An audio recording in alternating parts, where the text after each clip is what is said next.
even in Karamazov's and do you ever like hold on to all your Dostoevskys and you're like, you know what, I wish I could read all of Dostoevsky's works, but just having like in a nice easy format and I don't actually have to read Russian literature, then by gosh do I have the book for you people. It's only Nobel Prize winning JM Coetzee with the Master of Petersburg, which looks at the underground relations of Russia, the eminent bubbling political tension that at the turn of the next century is going to form the Bolshevik Revolution, the power of the written word, and also the deafening silence of inaction. We start the Master of Petersburg with a man travelling with a fake passport under the name of Isaev,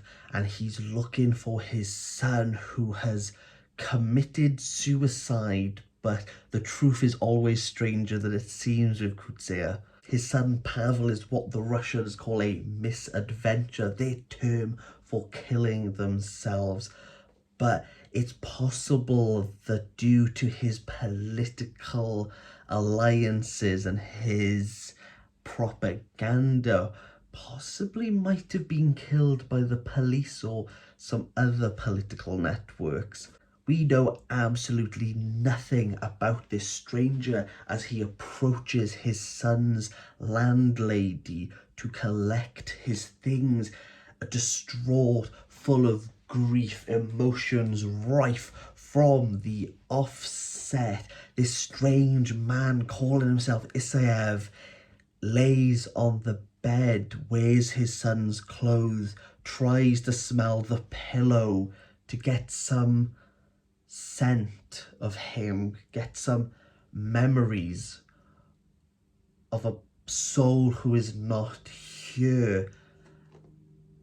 And he breaks, and no one will give him the answers, so he heads out himself. Our unknown protagonist goes to the police station in order to get some answers, but most importantly, to obtain personal papers to Pavel's life, to his understanding, and again trying to glean why he committed this misadventure. But in the police station, this man going by the name Isaev starts to panic, sweats, looks around, and everyone seems a lot more hostile than he thought.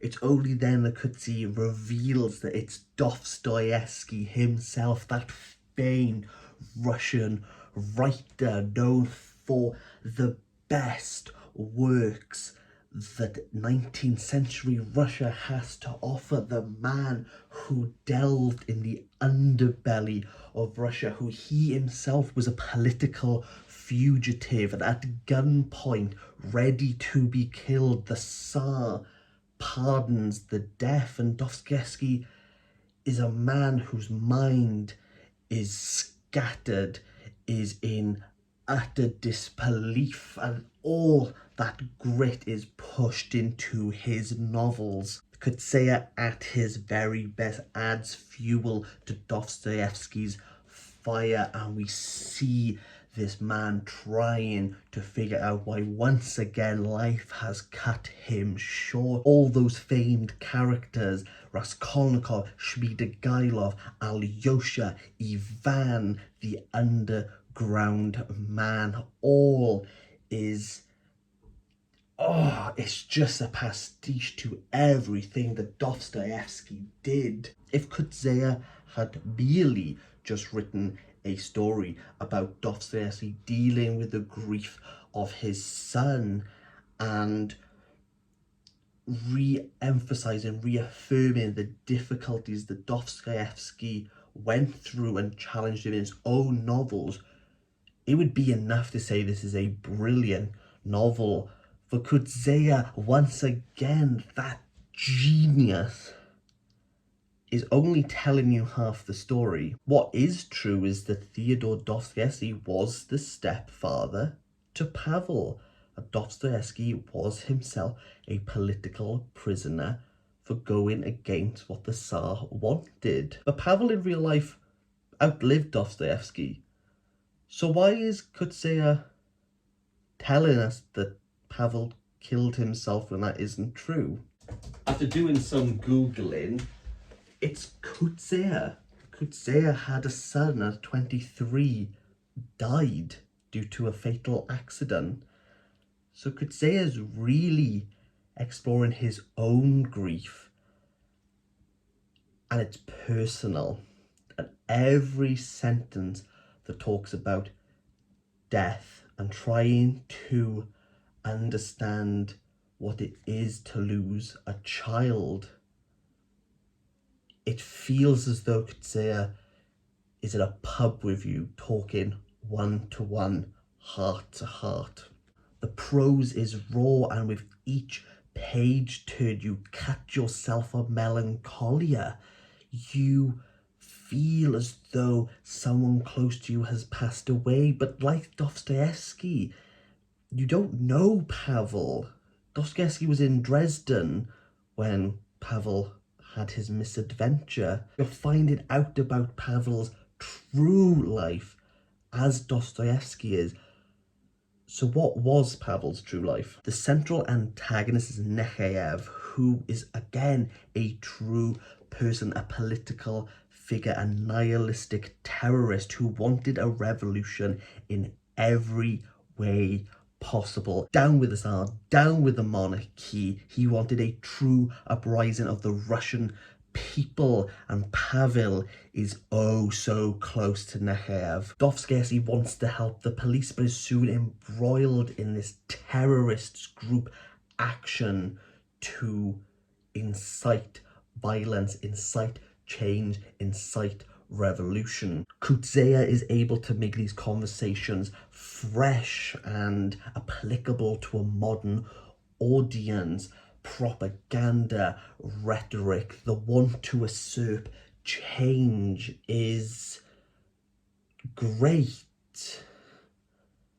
but wearing. Dry, the only word to describe it is dry. But Coetzee, once again, because he's so goddamn good, knows that you are going to think it's dry, because Dostoevsky thinks it's dry. He thinks it's boring. He doesn't understand where the tangents are coming from, the certain topics. He does not know why he is being forced to take lead from someone he does not truly believe. Who do you believe when your life turns upside down? Anyone who listens. And the landlady, Anna, and her are brilliant. These two women are effortless, and even with their flaws, you completely understand why they are doing these things. And Coetzee knows what Dostoevsky's doing. Dostoevsky was all about the normal person, not the figureheads, not the people in power, the normal people of the world. The people that were overseen by society hold the most power. And he's done it again. He's written this fantastic novel where you are always grappling. You're trying to guess what's going to happen. And Dostoevsky's going through the same thoughts as a reader during this time, and you agree with Dostoevsky. Coetzee is always there to point out in his actual books where Dostoevsky will explore that in more depth. And as someone who loves Dostoevsky, it just makes you want to reread them. If you've always wanted to read Dostoevsky but not know where to start, Coetzee is going to tell you the books to start with first and what's going to be explored in those, and you'll have an understanding going in. Coetzee is never afraid to lean into a topic. But no, he's not really leaning into a topic. He's holding on to the comfortable. He's holding on to what he understands. But where that barrier is, he just submerges his head and is able to take this 360 view around him, when he comes back to normality, is always able to envision how that other topic will relate, but he'll manipulate it. He makes everything seem effortless, and with each novel I read, I am always astounded with how readable it is, how friendly it is.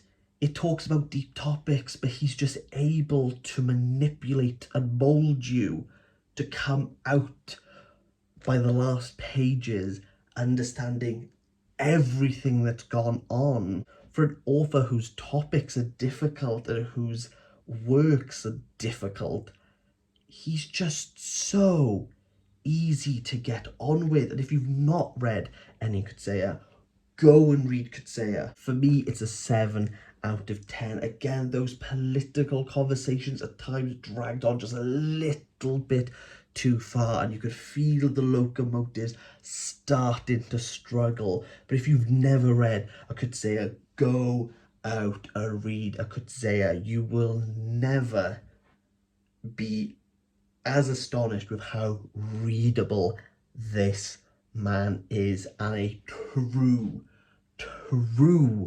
literary genius of our times. Thank you.